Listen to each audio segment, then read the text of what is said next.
Welcome back. We now know how to use an ice table to find the pH of a buffer solution, the Henderson-Hasselbalch equation to find the pH of a buffer solution, a Bryce table to figure out the concentration or the pH of a solution when we add acid or base, a Henderson-Hasselbalch equation to know the pH when we add an acid or a base.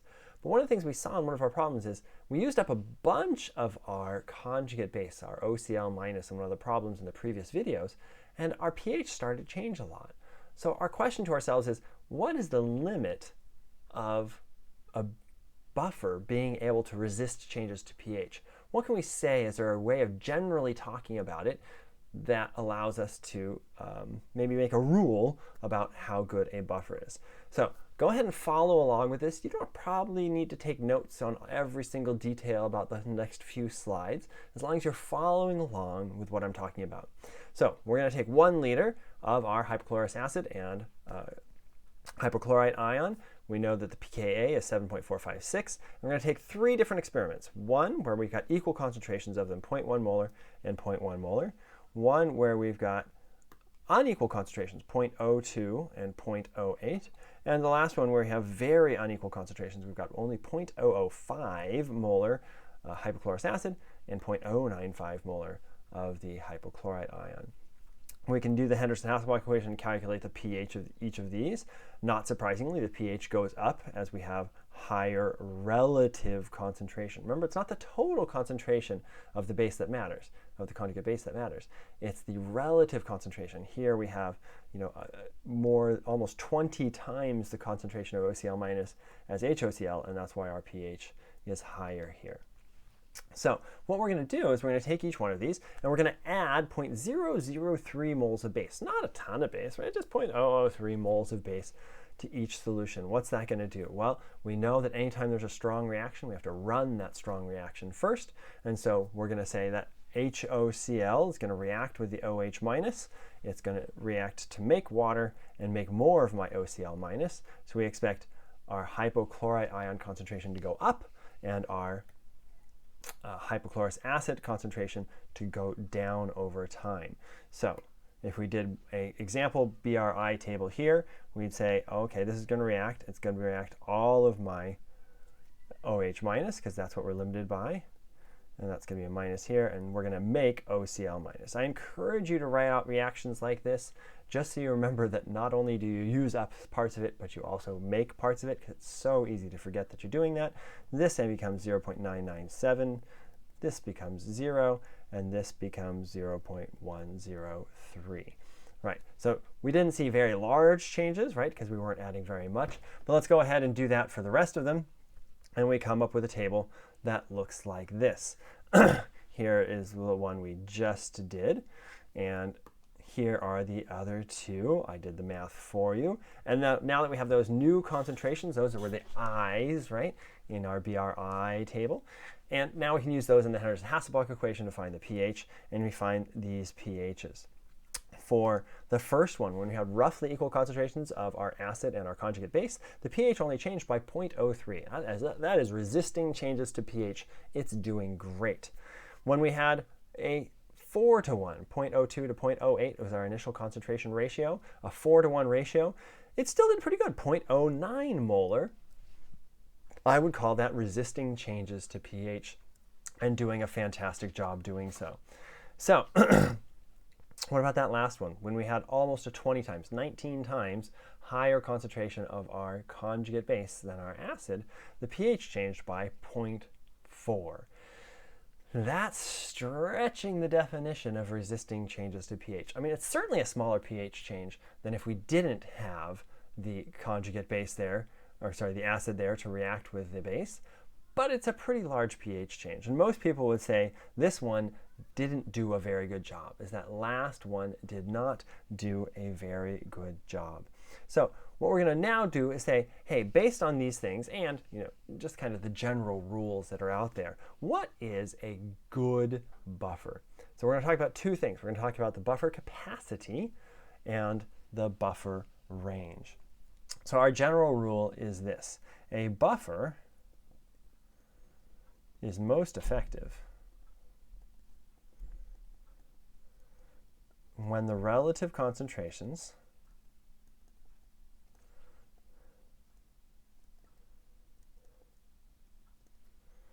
of acid and base and conjugate base, really, are different by no more than a factor of 10.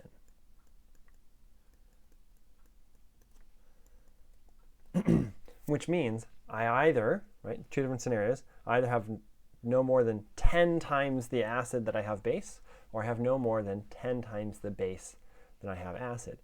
These two experiments qualified for that. Those first two experiments, I had 1-to-1 in experiment number 1. In experiment number 2, I had 4-to-1. Right? It doesn't really matter which is which. We're just saying that a buffer is effective if you're within that range. So 4-to-1 is within the range of 10-to-1.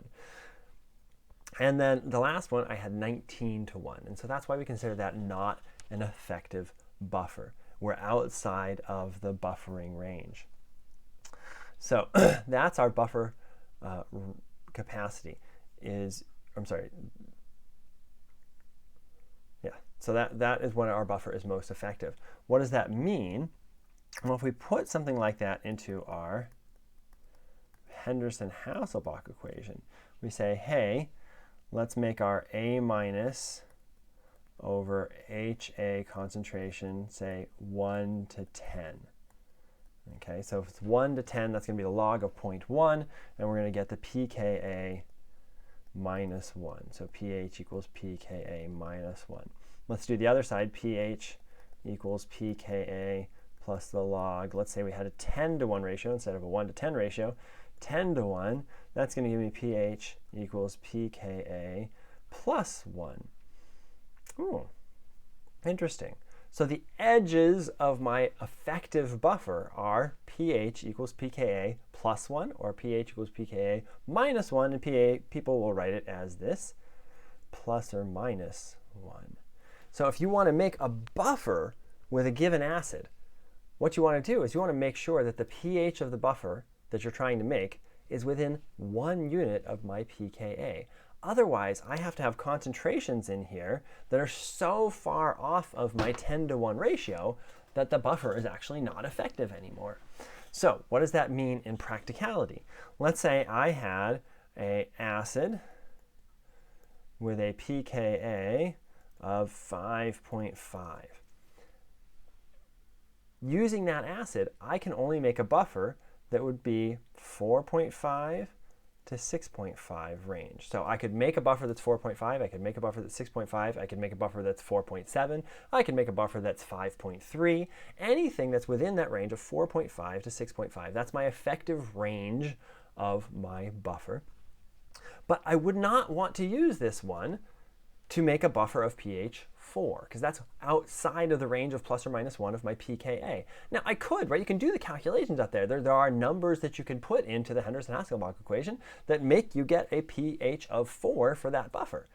But you wouldn't want to, because it wouldn't act effectively as a buffer. The equation will tell you, oh yes, the pH is 4, but it wouldn't actually work to buffer your solution the way you wanted it to. Okay?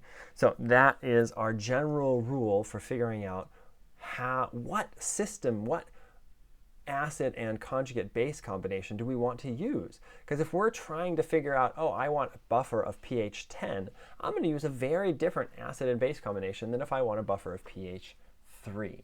And what we're going to choose is always where the pH of the buffer we're looking for is within 1 unit of the pKa of my acid. So let's see if you can try that out right now. Which of the following acids could be used to make a buffer of pH 8.7? So I want to use one of these acids and its conjugate to make a buffer of pH 8.7, and you tell me which one it's gonna be. Lots of different ways to do this. I found the easiest way is to actually just take the pKa of each one of these.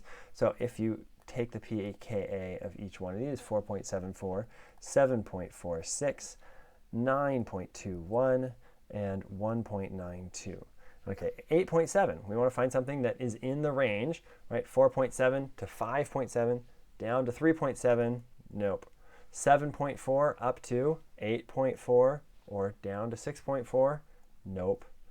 9.2 up to 10.2, or down as low as 8.2. Ooh, that looks promising. Right. 1.92 up to 2. No, that's not within range, right?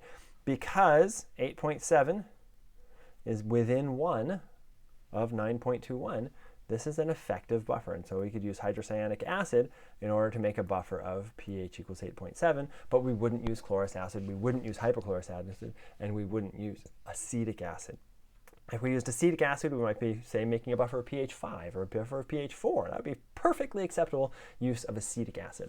But if we want a buffer of pH 8.7, we got to use ourselves some hydrocyanic acid or another acid with a pKa within that range. Another chance to practice calculating the pH of a buffer solution. What's the pH of a solution made up of 0.1 molar butanoic acid and 0.475 molar potassium butanoate? Butanoate. Some of these things are complicated to say, aren't they? All right, this one you're like, dude, you gave me the pH, the pKa, you gave me those two concentrations. This is like, boom, boom, I tell you. Log of A minus. Which is my A minus, the butanoic acid or the potassium butanate, right? Potassium butanate is going to fall apart into the butanate ion, and that's going to be my A minus, so it's going to be 0.475 over 0.100 molar, right? We've got more of the base than the acid, so we do expect that the pH should go up. It's going to be a little more basic, and so we get 4.82 plus the log of 0.475 over 0.100, and that ends up being a number that I also forgot to write down. All right, 4.82 plus the log of 0.475 divided by 0.1, I get 5.4966. We only get 2 digits after the decimal because we had 2 digits after the decimal there, and we get 5.50. All right, thanks so much for listening. Have a wonderful day.